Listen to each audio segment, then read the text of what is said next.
What's going on, guys? I'm supcharls here, and today I'm going to be doing a commentary at long last again. And I think it's almost been a month since I actually uploaded my last commentary, if not it already has been. So I apologize for that, obviously, because I didn't expect to take this long of a break again, because I did take one with my summer holidays, and now I did start it up a little bit and then I missed this whole month for the most part, or last month. But anyways, the reason why I didn't upload any commentaries these last few weeks is actually because I did get sick towards the end of the week after the Call of Duty World War II multiplayer beta would be available for consoles with the PS4 and Xbox One owners, with those who have a beta code and stuff. So I missed out on the following week with a commentary by the end of the week just because I got sick towards the end of that week. And I had to recover the next following week, which meant that I had to skip another week there. And then last week I did feel ready and all. Actually did have a commentary recorded and all those things. Sadly I didn't have the time to edit it, so that is also why I skipped that week. So here we are with the fourth week, and finally I can sit down and record a commentary, and finally I can also edit it. So what I want to talk about for today is not gonna be Call of Duty World War II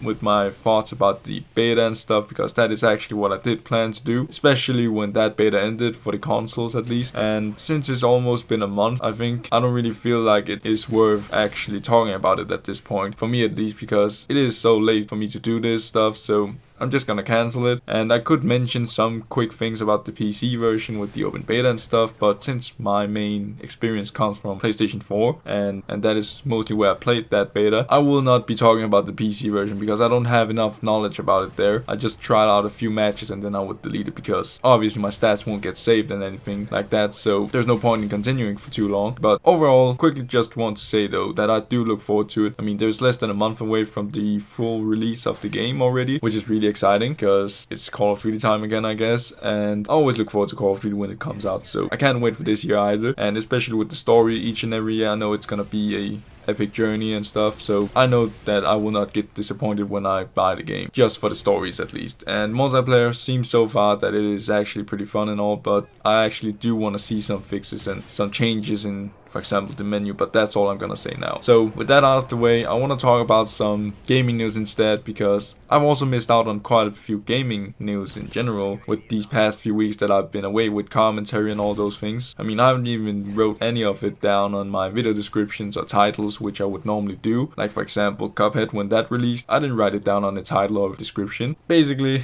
normally I would do that, but since I thought, well, I actually have missed out on some commentaries, maybe I should save that for my next commentary, because what if I won't have anything to talk about? And I sure as hell was right, because I actually don't know what else there is to talk about. So what I'm going to talk about is some gaming news. So first of all, there's been some pretty interesting ones like Cuphead releasing. It's a game that I've been looking forward to since 2015 when it was revealed at the E3 Xbox press conference a few years ago, because what I saw was it had some old school cartoonish art style and stuff, and that got me hooked after that. So I look forward to it for years, and now it's finally out, and I'm so happy to see that it is actually out now, and it is actually doing really well in terms of sales, because it is actually one of the top sellers on Steam from what I've seen. And I would assume the same with Xbox. I don't really know there, but I assume it is, because there isn't really much else in terms of exclusives with the consoles, at least, that you can buy at this point on the Xbox so far. So I would assume it is actually also selling pretty well, and because games releasing right now is pretty lackluster. I mean, FIFA 18 might be one, Destiny 2, but I think that's about it. So there isn't really much to look forward to, so it would be a perfect option for Cuphead to snatch that top selling spot for Xbox as well. But so far it's doing great, reviews are also great, and I can't wait to buy it someday. I just don't have the money right now to buy it, and also I have the feeling that it would drop in price in maybe Christmas or January sales or maybe even Black Friday. But it's not because the game is really expensive or anything like that at this point anyway. But to me, I just hate when I waste money just to figure out a few weeks after or months after that the game that I bought on release has just been receiving a price drop all of a sudden. So I'm not gonna buy it yet, I'm just gonna wait for a sale. And yeah, that's pretty much Cuphead. So FIFA 18 also has been released, and that is also a game that I will be waiting to get, or I might just get FIFA 17 just to play the journey with the first season and then move on to FIFA 18 with the continuation of it. I might buy it someday, but just not now, since it is a little bit too much for me to pay that much money for a sports game that I won't play too much, since I'm not good enough to play those kinds of games. So obviously I don't feel like it's worth it right now, so I'll wait for a price drop. And moving on, in terms of PlayStation news at least, System Software 5.0 have also been released. Did add some pretty cool features really quickly, and the most noticeable one was on the quick menu for me personally, with the option to see your downloads there finally. But I also really like that you can see the time now when you open up the quick menu really quickly. So that is also pretty nice. I really like that. Even though I feel like it should have been introduced back when the quick menu was introduced or something like that. But yeah, it is what it is. That is the only feature that I thought was worth mentioning. I mean, 1080p 60 FPS I think streaming was also a thing, but it was only PS4 Pro or something like that. And I don't really know how I feel about that since I'm not a streamer, so I can't really get use of it. So in theory, there isn't really much else there is to talk about for that System Software update. So moving on is also PlayStation VR, which is actually also gonna get a refresh in some ways, and I don't really remember when it was gonna come out, that recent model, but it was gonna be getting a few changes, and one of them was HDR compatibility. I think it was gonna have another processing unit or something like that, and that is basically just gonna help with the HDR and some thinner cables or something like that as well. And it would also have built-in headphones, so I don't really know how much of a difference it's gonna be. The only thing I wish from that new headset is actually the HDR thing and maybe the slimmer cables, but HDR definitely is a thing that I wish I had, and I wonder if it actually works without having an HDR TV, because I don't have HDR on my monitor, for example. It's only 4K that I have, so if it works, I would definitely wish that it was a thing with the older models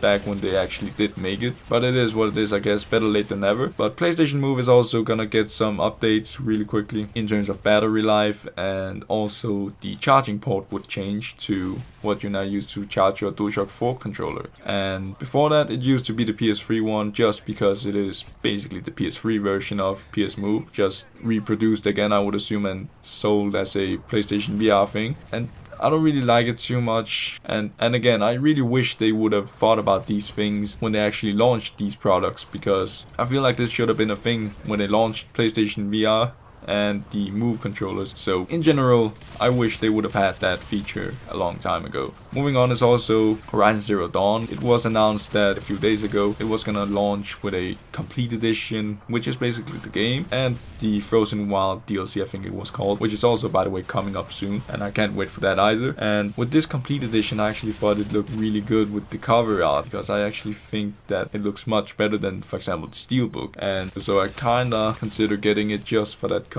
But then again, it would be a waste of money since I already own the game, so probably not a good idea. But I really like the cover art at least, so that's a good thing, I guess. So yeah, that is pretty much it with Horizon Zero Dawn. Next up, which is also PlayStation related, is the Paris Games Week, which is actually gonna come up here at the end of this month, which is October 30th. And from what I've seen in terms of tweets and stuff, there's actually gonna be some big announcements and all, which I think is gonna be pretty exciting. Basically, I hope there is gonna be a release date for Detroit Become Human. Then I don't really know what else there is to really show from Sony. I mean, I would assume they would also save quite some games to reveal at the PlayStation Experience, because that is also going to come up soon here in December, at the start of December actually, so that is also a thing. And then last but not least, there is also Overwatch. That game is also going to have its Halloween event again, reintroduced, I think it was. I actually haven't looked into it that much because I haven't played it lately that much. It's going to have its Halloween event again this year. You can earn the same skins like last year, which was offered, and then they will have some new ones for this year, just like with the summer games basically. So